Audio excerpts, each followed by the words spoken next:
Hello students, welcome in the chemistry class 12th chemistry and D block elements जिनको हम transition elements भी कहते हैं।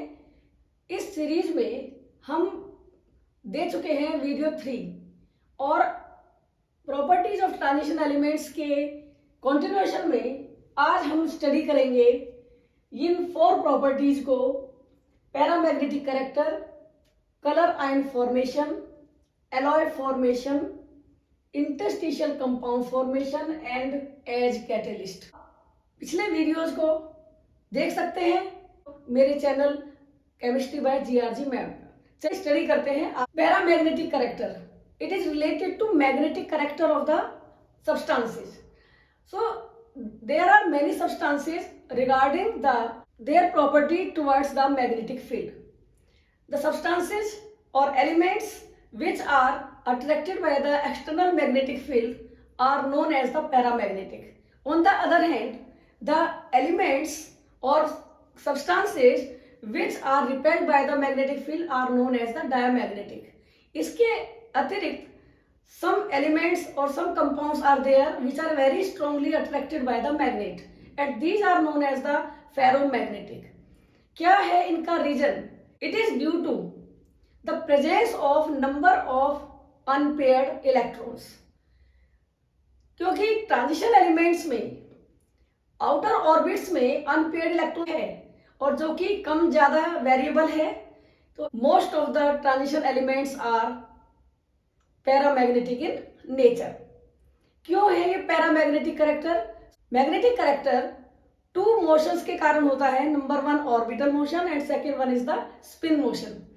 And in case of transition elements, क्योंकि outermost orbit में electrons unpaired ज्यादा हैं और अनपेयर्ड इलेक्ट्रॉन की संख्या चेंज होती रहती है, तो स्पिन मोशन का कंट्रीब्यूशन मैग्नेटिक फील्ड के लिए ऑर्बिटल मोशन के कंपैरिजन में ज्यादा है। इसको हम सीधी भाषा में समझ सकते हैं कि मैग्नेटिक फील्ड हम कैलकुलेट कर सकते हैं on the basis of number of unpaired electron present in the atom of elements. Magnetic field is expressed in terms of magnetic moment, which is given by the formula Bm. This Bm is Bohr's magneton.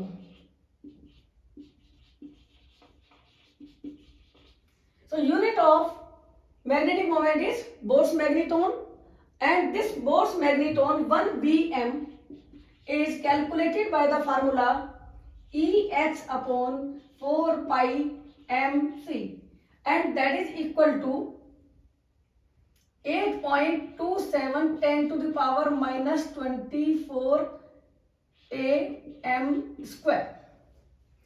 So जितने ज्यादा unpaired electron होंगे, magnetic field उतना strong होगा, magnetic moment उतना ज्यादा होगा। For example, manganese is having 3d5 4s2 configuration and these 5 electrons are all unpaired. So there are 5 electrons unpaired. So their magnetic moment can be calculated by this formula. Mu is equal to root n into n plus 2 equal to root 5 into 5 plus 2 equal to root 35, and that is about 5.92 bm.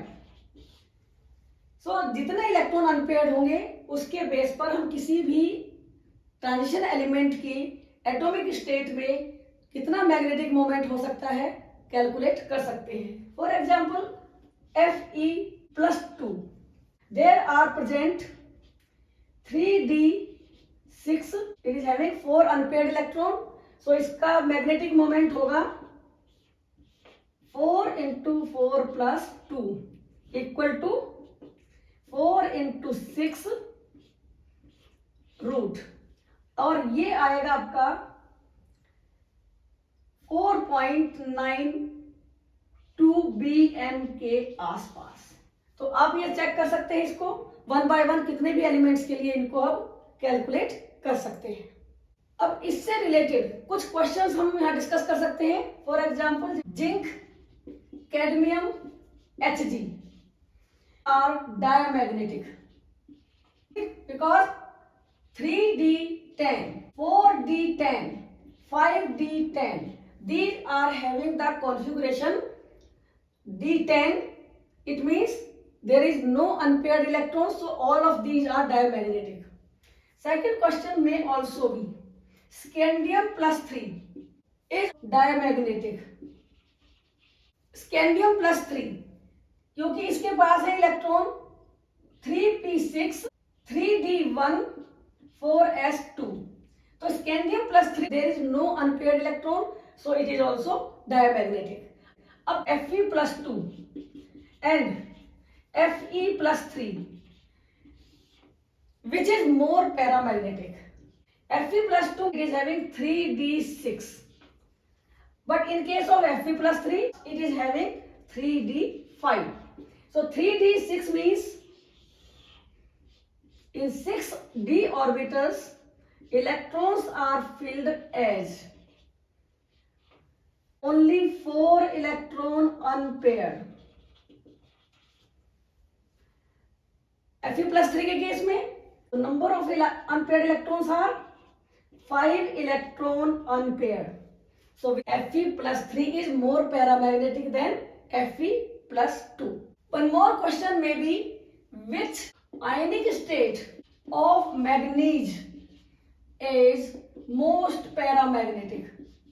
Manganese की +1 से लेकर +7 तक सभी oxidation states में compound बना सकता है. तो यहाँ पर जितनी भी ऑक्सीडेशन स्टेट्स हैं उन सब में मैग्नीज +2 जिसमें कि इलेक्ट्रॉन होंगे 3d5 मीन्स 5 इलेक्ट्रॉन अनपेयर्ड.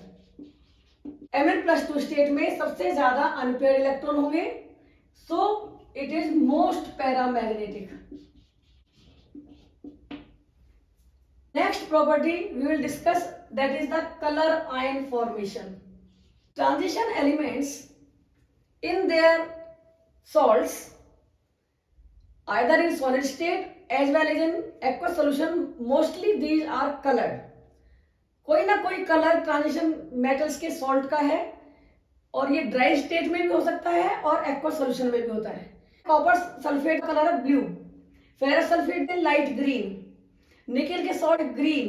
तो ये डिफरेंट कलर क्यों है और इसका कारण क्या है? The colour of the salts of transition metals इसका due to presence of unpaired electrons. Better to say due to partially filled d orbitals. d orbitals में जो 5 इलेक्ट्रॉन्स हैं, these can transit from one orbital to other orbital. वो किधर से किधर को transition कर सकते हैं और इसी को कहते हैं हम due to dd transition.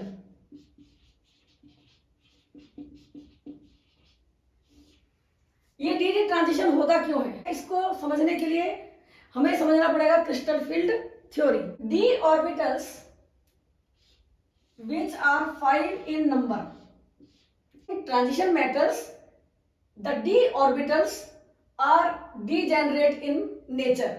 degenerate orbital means किसी भी सब ऑर्बिट के जितने भी ऑर्बिटल्स होते हैं वो एनर्जी वाइज इक्वलेंट होते हैं. सॉल्ट बनता है तो मेटल पर एनायन का अटैक होता है. जैसे ही वो एनायन, जिसको भी हम लिगेंड बोलते हैं, जब इसको अप्रोच करते हैं तो ये डी ऑर्बिटल्स डीजेनरेट नहीं रहते बल्कि टूट जाते हैं 2 सीरीज में. 3 orbitals with lower energy and 2 orbitals with higher energy. These lower energy orbitals are known as T2g and higher energy orbitals are known as Eg. These are known as Eg. Difference of energy between the two is known as crystal field splitting. अब ये difference कितना है, कम है, ज्यादा है, वो depend करेगा उस आयन के फील्ड की नेचर पे कि वो इस डिफरेंस को कितना ज्यादा कर सकता है. अब सबसे पहले क्वेश्चन हमारे सामने है कि ये तीन जो ऑर्बिटल्स हैं, 3 ऑर्बिटल T2G, इनकी एनर्जी कम क्यों है और इनकी एनर्जी ज्यादा क्यों है। डी ऑर्बिटल्स 5 टाइप के होते हैं। Number 1 DXY, DYZ, DZX, DX2Y2 and DZ2। ये तीनों ऑर्बिटल्स में जो इलेक्ट्रॉन क्लाउड्स हैं डी ऑर्बिटल्स के, वो एक्सिस के बीच में है। दो एक्सिस के एग्जैक्ट नहीं है बल्कि इस पोजीशन पे है। तो जब लिगेंड अटैक करता है उसकी अप्रोच कम होगी, दोनों इलेक्ट्रॉन क्लाउड्स का जो रिपल्शन होगा वो कम होगा, इसलिए इनकी एनर्जी होगी कम। लेकिन T2G इजी बनाते टाइम DX2Y2 जो कि एक ऑर्बिटल है और DZ2, इनमें इलेक्ट्रॉन क्लाउड्स एक्सिस के जस्ट ऊपर हैं, जिसके कारण जब लिगेंड अप्रोच करेंगे तो वो स्ट्रॉन्गली अटैक करेंगे और दोनों के इलेक्ट्रॉन क्लाउड्स में होगा स्ट्रॉन्ग रिपल्शन फोर्स, जिसके कारण इन ऑर्बिटल्स में एनर्जी लेवल इंक्रीज हो जाता है। अब यहाँ पर दोनों में डिफरेंस होने के कारण यहाँ पे प्रेजेंट इलेक्ट्रॉन जंप करके जा सकते हैं इजी में एनर्जी एब्जॉर्ब करके, क्योंकि डिफरेंस इतना ज्यादा नहीं है। तो सनलाइट की जो विजिबल लाइट है वो सफिशिएंट एनर्जी है इन इलेक्ट्रॉन का ट्रांजिशन करने के लिए। तो जैसे ही ट्रांजिशन एलिमेंट्स या ट्रांजिशन सॉल्ट्स होते हैं, जब विजिबल लाइट पड़ती है तो वो विजिबल लाइट से कुछ कलर को एब्जॉर्ब कर लेते हैं ट्रांजिशन के लिए, और जो उसका कॉम्प्लीमेंट्री कलर है उसको वो वापस भेज देते हैं, ट्रांसमिट करते हैं। किस कलर को वो ट्रांसमिट करेंगे, किस कलर को वो छोड़ेंगे, उसके अकॉर्डिंग ही होगा सॉल्ट का कलर। कौन सा कलर किसका कॉम्प्लीमेंट्री कलर है, इसको हम मुनसेन कलर व्हील से समझ सकते हैं। मुनसेन कलर व्हील, इसको बनाने के लिए हम देख सकते हैं VIBGYOR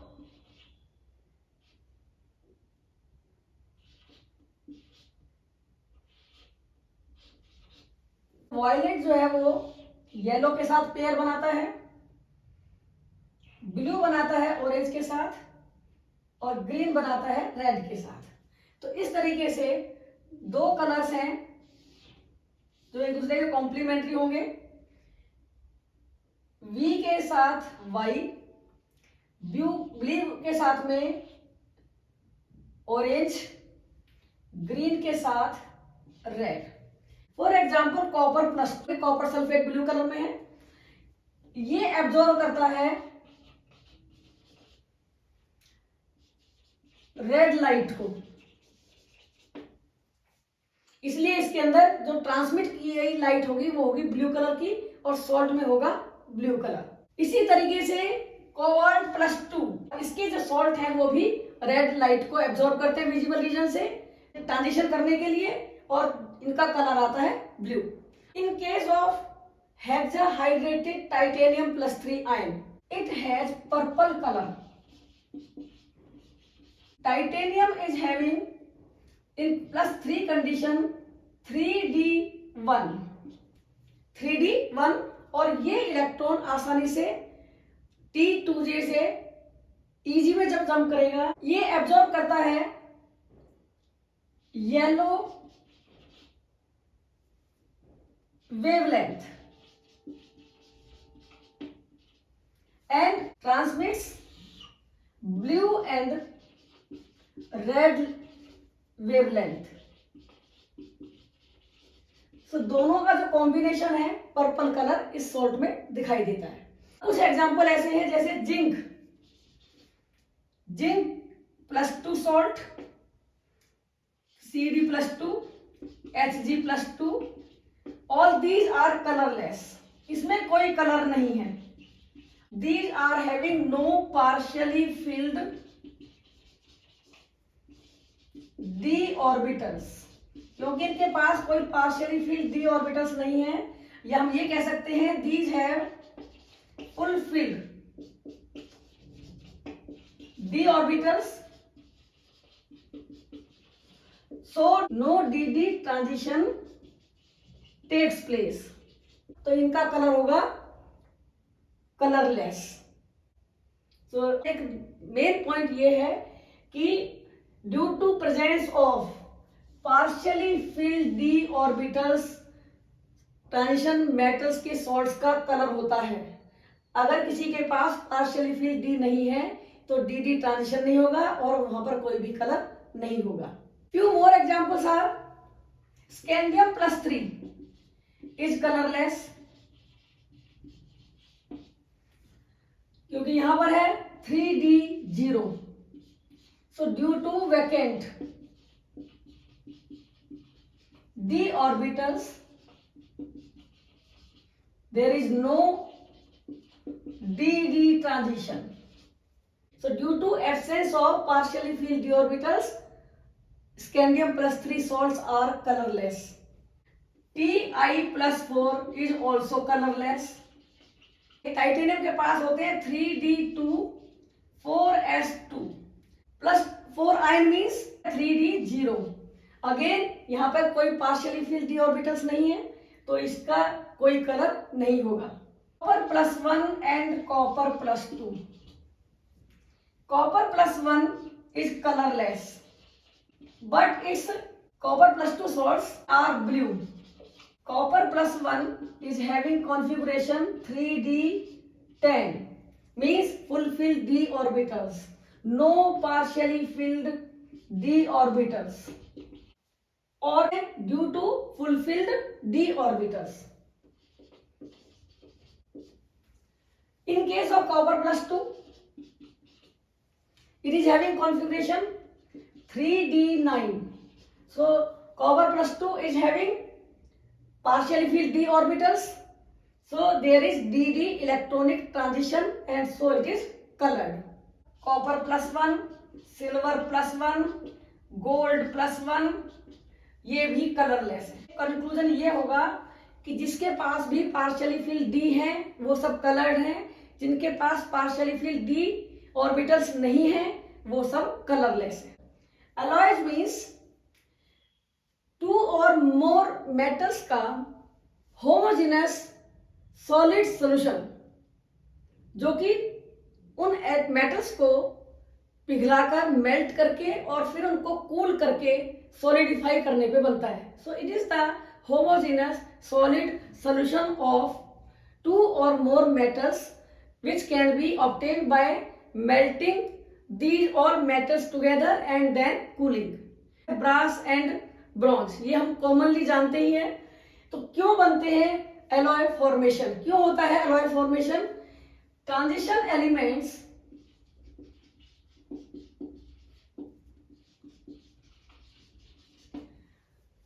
these are having nearly same atomic radius and nearly same properties.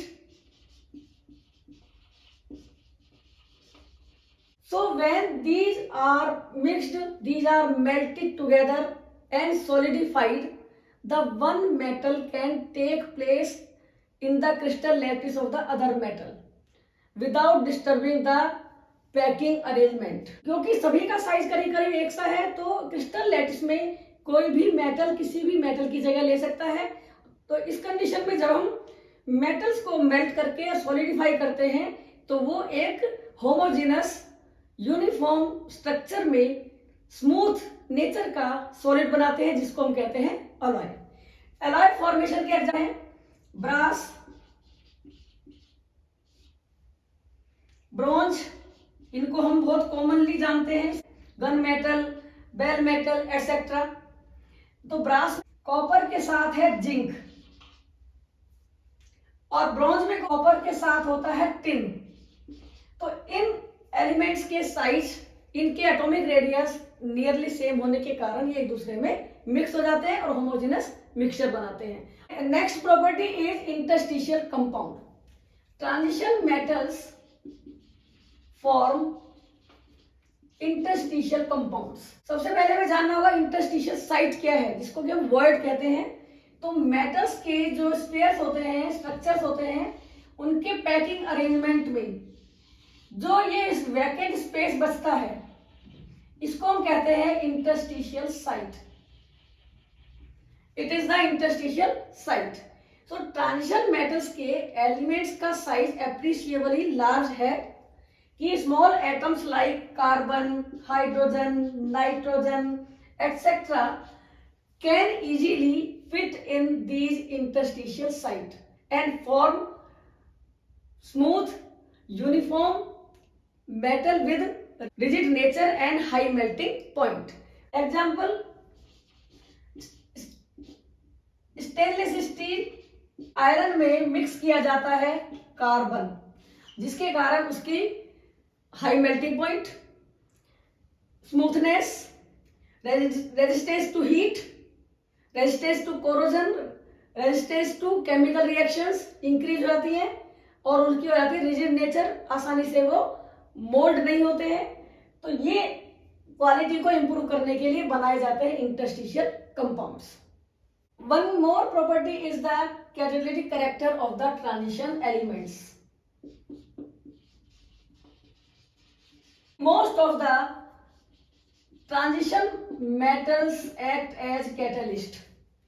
और कैटलिस्ट क्या है? These are the substances which can increase और decrease the rate of reaction, which can alter the rate of reaction without itself taking part in the chemical reaction. और chemical reaction के बाद ये as it is अपनी condition में रहते हैं। Example, nickel का यूज किया जाता है एल्कीन्स में। जब हम हाइड्रोजनेशन करते हैं तो निकेल का यूज हो रहा है कैटलिस्ट की फॉर्म में और बन जाता है CH3 यानी कि सैचुरेटेड कंपाउंड। इसी तरह से नाइट्रोजन हाइड्रोजन की रिएक्शन से अमोनिया के फॉर्मेशन में यूज हो रहा है आयरन कैटलिस्ट। साथ ही साथ मोलिब्डेनम यहाँ पे यूज हो रहा है कैटालिटिक प्रॉपर्टी को इंक्रीज करने वाला promoter.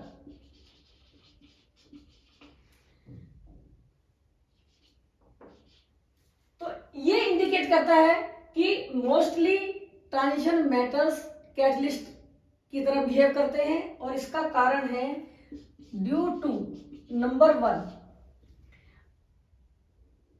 Presence of unpaired electron. इनके पास अनपेयर्ड इलेक्ट्रॉन्स होते हैं जो कि अनसेटिस्फाइड वैलेंसीज की तरह बिहेव करते हैं। जैसे ही कोई सब्सटेंस इनके कांटेक्ट में आता है तो इनकी जो अनबैलेंस्ड वैलेंसीज हैं उसके कारण वो उनकी सरफेस पर अट्रैक्ट होते हैं और कैटालिटिक कैरेक्टर उनका शो होता है। दूसरा पॉइंट आता है due to large surface area.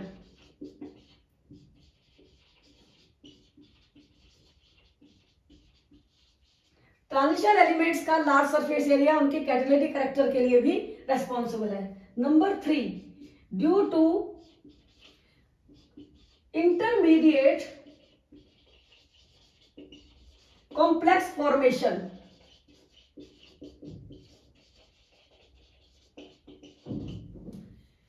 For example, catalyst is represented by C. A is the chemical reactant। तो ये C A के साथ में पहले एक बनाता है एक इंटरमीडिएट। ये इंटरमीडिएट की रिएक्शन होगी दूसरे सब्सटेंस के साथ और जब इन दोनों की कंसंट्रेशन यहाँ काफी ज्यादा हो जाती है तो यहाँ बन जाता है AB और कैटलिस्ट हो जाता है फिर से फ्री। फोर्थ क्वालिटी में B variable valency.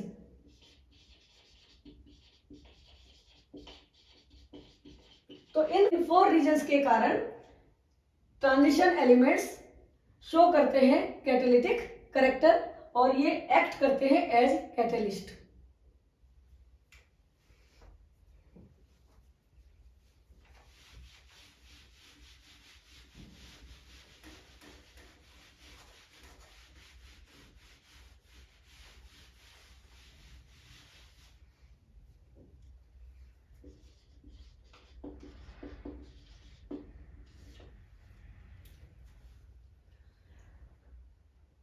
Transition elements की जो प्रॉपर्टीज हमने स्टडी की हैं उनको अब हम समराइज करेंगे और हमें मेन पॉइंट ध्यान रखना है कि कब कौन सा क्वेश्चन पूछा जाएगा तो हम क्या आंसर देंगे।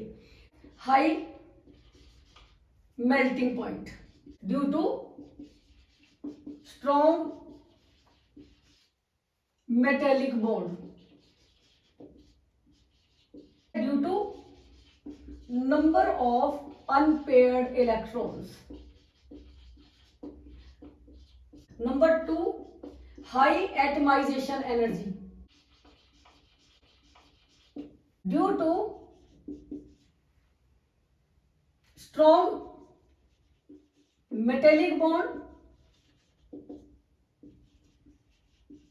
and again that is due to presence of number of unpaired electrons. Number 3, high ionization energy due to small size and high nuclear charge.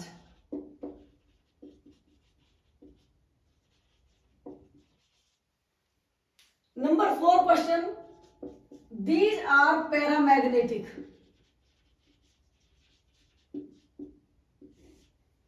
In nature due to unpaired electrons. Fifth point, form color ion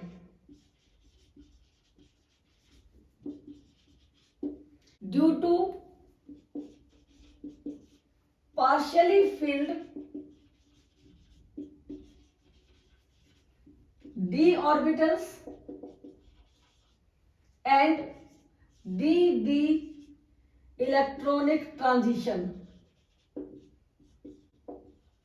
6th point, complex formation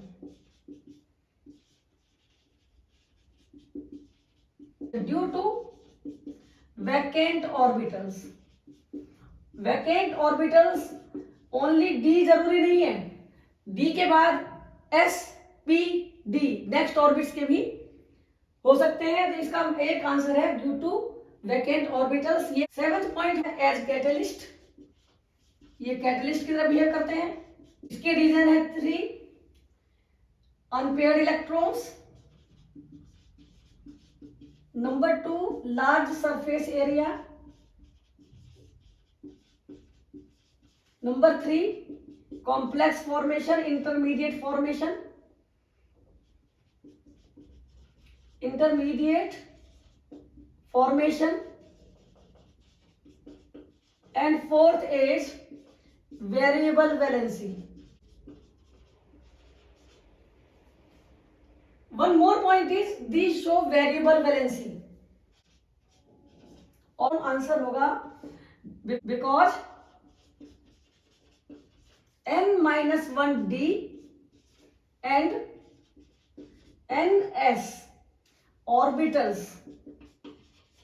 have nearly same energy. Interstitial compound formation, जिसका कारण होगा appreciable size of the transition metals, जो small atoms हैं वो उसके अंदर fit हो सकते हैं. और 9th पॉइंट है आपका, नेक्स्ट पॉइंट वो है आपका alloy formation, that is due to nearly same atomic radius of the transition elements of a series. So एक दूसरे के क्रिस्टल लैटिस में ये इजीली फिट हो सकते हैं without disturbing the packing arrangement, और बनाते हैं rigid, smooth and durable compound. तो ये थे ट्रांजिशन मेटल्स की प्रॉपर्टीज. तो आज के लिए इतना ही. Thank you.